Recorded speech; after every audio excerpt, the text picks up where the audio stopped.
Hello, my name is Sigrún. This is actually my first time presenting at a conference or congress, so I'm very excited to present some preliminary findings from our observations of an orca pod up in the West Fjords that the Whale-Wise team collected some data from. So going right into the introduction, killer whales, of course, as we know, are apex predators in their ecosystems. They are renowned for their intelligence, their hunting strategies, and their complex social structures as well. As we also know, they do exist in diverse ecotypes, which occupy their niche in their environment as well.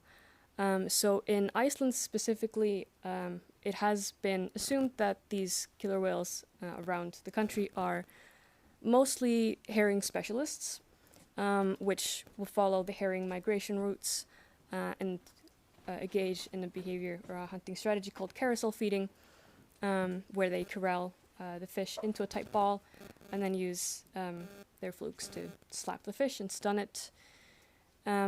So the potential for alternative feeding strategies within groups and within the population as well has not entirely been explored in depth, especially when it comes to birds and mammals.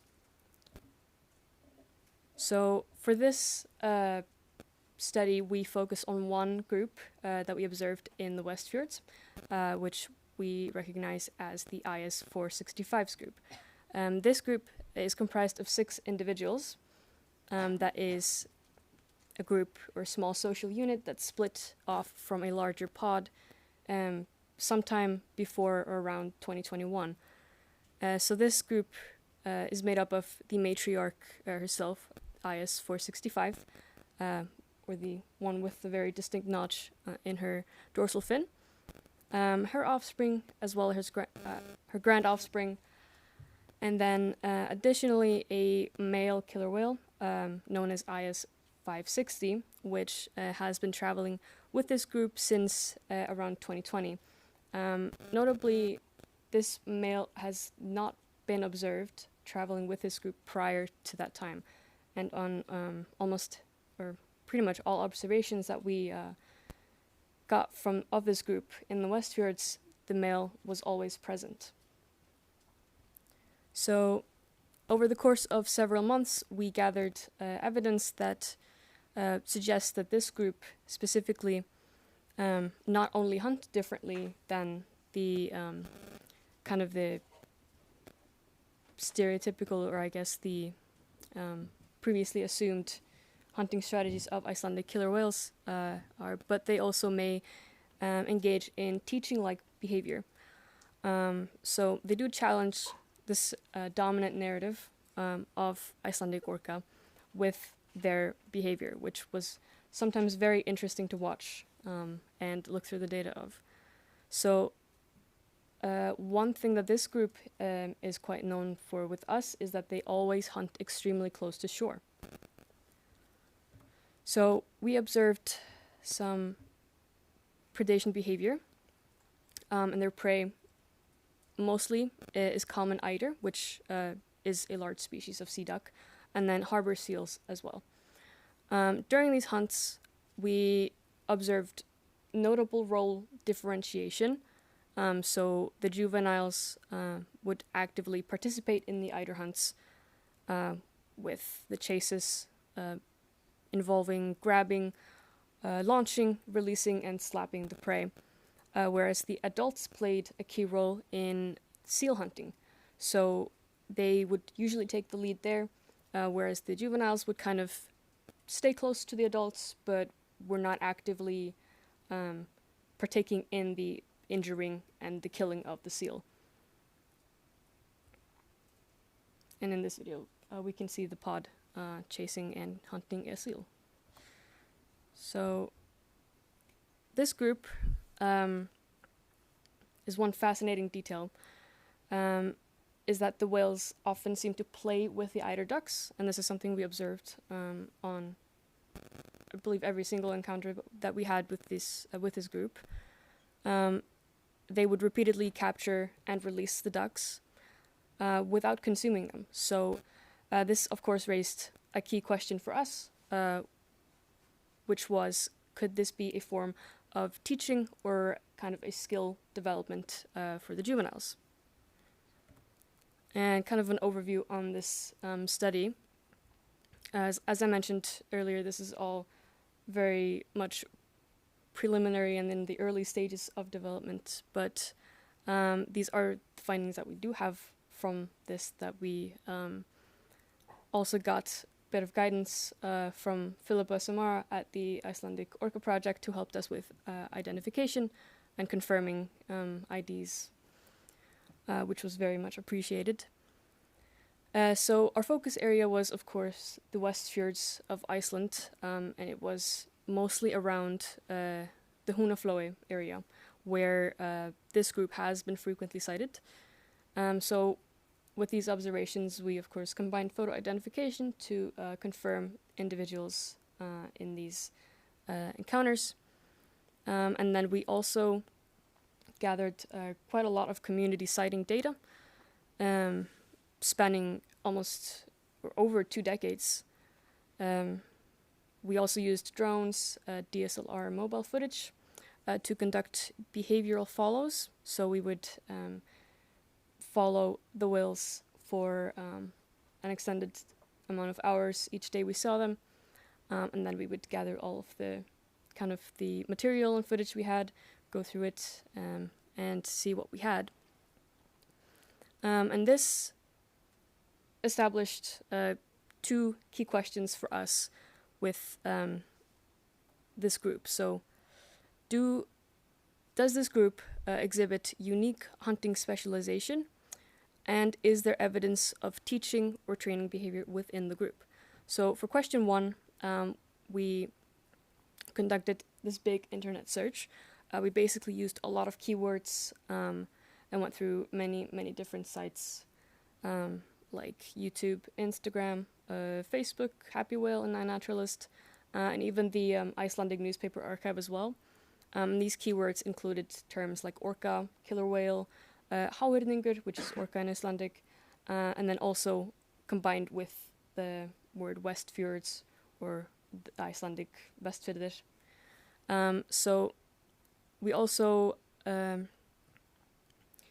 focused a lot on the notch of IS 465 because it is a very unique notch that she has. And we also looked for ultra-coastal hunting, so that is less than 100 meters from shore, of eiders and seals. So all of the observations and encounters that we found on the internet that met this these kind of criteria that we wanted for the sightings, we gathered them together and looked through those sightings. And the results of all of those sightings was that we were able to gather 63 between the years 2003 and 2025. So we were also able to confirm the IDs, or we were able to identify the individuals in 36 of those sightings. And 21 of those sightings involved the IS 465's group specifically. 10 of those sightings involved ultra-coastal hunting behavior, which either targeted common eider or seal. And all of those 10 sightings were confirmed as the IS 465's group. So 3 of those were before the group split, and 7 of those were after the group split. So this also told us, or from what we saw, was that no other group identified in this region engaged in the similar behavior in this region. But it also made us to believe that there might be evidence, or that the pattern that we had provides evidence that this group may uniquely specialize in ultra-coastal hunting in the West Fjords. So for question 2, what evidence, is there evidence of teaching from the group follows we conducted? So we did that over the course of 5 field days in fall, late summer last year, and then early spring of this year.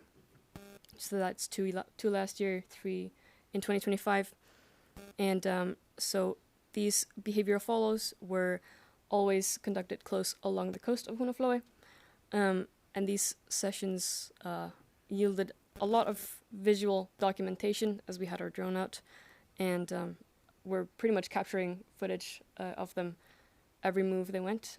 On one particular day, we even followed them for 8 hours, and that was even in challenging weather conditions, but that is one of the kind of key dates that we used for these findings. So we captured these group kind of coordination and prey interaction sequences, and then we listed them all down and categorized these prey interactions, which we actually put into a timeline to kind of figure out the amount where each behavior occurred, or if it was a frequent behavior. So as for teaching itself in animals, it is kind of widely accepted in animal behavior research that there are 3 criteria that must be met, and these are criteria that were coined by Caro and Hauser, and that is, number 1, the behavior must be modified in the presence of a naive observer, in this case the 3 juveniles with this pod. Second is that the demonstrator must not gain any immediate benefit, so the adults were not gaining anything from this experience. And the observer must also learn or gain skills from this interaction as well. So our observations of this group, of the IS 465s, met all of these criteria. And for instance, in this video,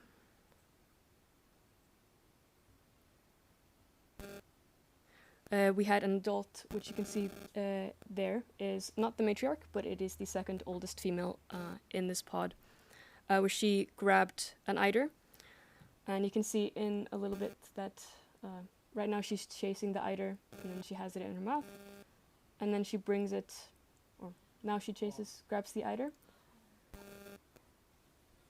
And you'll see she kind of circles back around to the juveniles, where she releases the eider.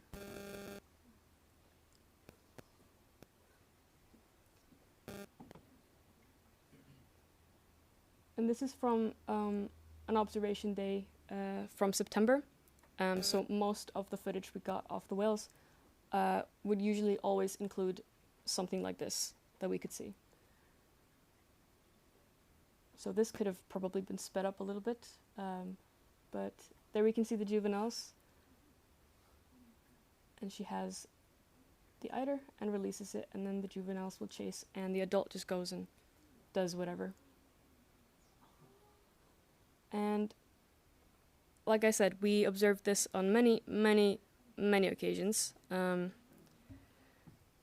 Like this video as well, which is of the same adult female, basically doing the exact same thing, but this is a video that was taken from shore. It is not of the same encounter. This video is from our longest follow day, March 14th, and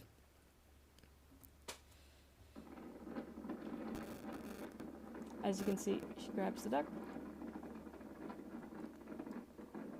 Do you have your phone? Yeah. The other ones are coming. And we can hear Alyssa being very excited about that.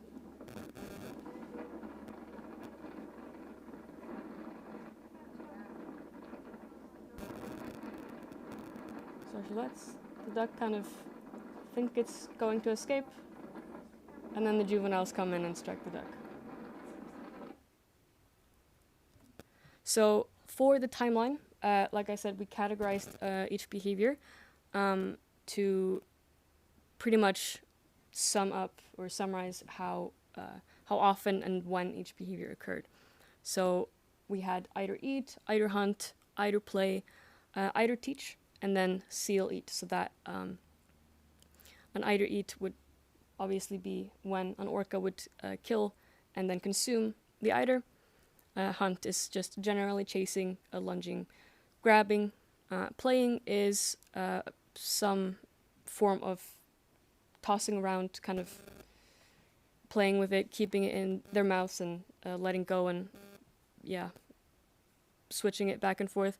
And then the eider teach is the amount of times we observed a potential teaching interaction.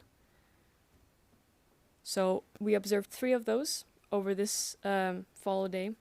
We observed no seals being eaten.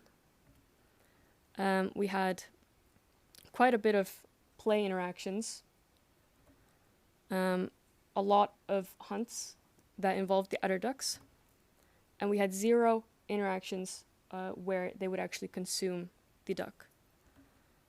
So for us, we interpreted that as kind of a form of intentional teaching, where the adults would provide these controlled opportunities for the juveniles to develop their hunting skill. And that also got us thinking, and we kind of considered the fact that this could be particularly valuable as a form of target practice, where they would kind of practice their hunting skills so that they can then later on apply it to larger prey that's might be a little bit more dangerous or a bit more elusive, like the seals, because we never observed the juveniles actively partaking in injuring the seals. So to compare that to other, not just other populations of orca, but to other animals as well, we have seen the teaching behavior or teaching-like behavior been observed in other killer whale populations. For example, the Argentinian killer whales, who are known to strand themselves to catch seals from the shoreline, have been observed teaching their the juveniles how to strand themselves safely, grab a seal, and then go back into the water safely with the seal. And it has also been observed in Antarctic killer whales, where they would coordinate a hunt where they swim and create a wave that washes seals off ice floes. They were also observed teaching the juveniles that behavior as well. And it has also been observed in not just killer whales, but also in meerkats, cheetahs, who are known to bring live prey to cubs, and then chimpanzees, who teach their offspring tool use. So as for the broader implications of these observations, we found that this obviously suggests that Icelandic orcas may exhibit a much greater behavioral flexibility than we previously assumed. Some groups may even develop their own diet specialization beyond herring within their group, which could influence their seasonal movements, their energetics, and also social structure as well. Teaching could also be a key to predation development in juveniles within the Icelandic population, and this also very much indicates a level of cognitive sophistication and culture that is not yet fully kind of understood or appreciated in Iceland specifically.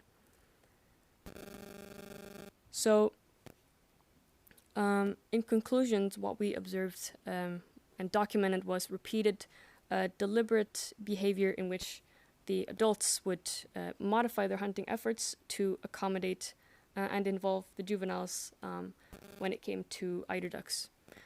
So this would also appear to serve as training function, enhancing the success of the younger members of this group. And it also supports the idea that social learning and teaching-like behavior does exist within this group.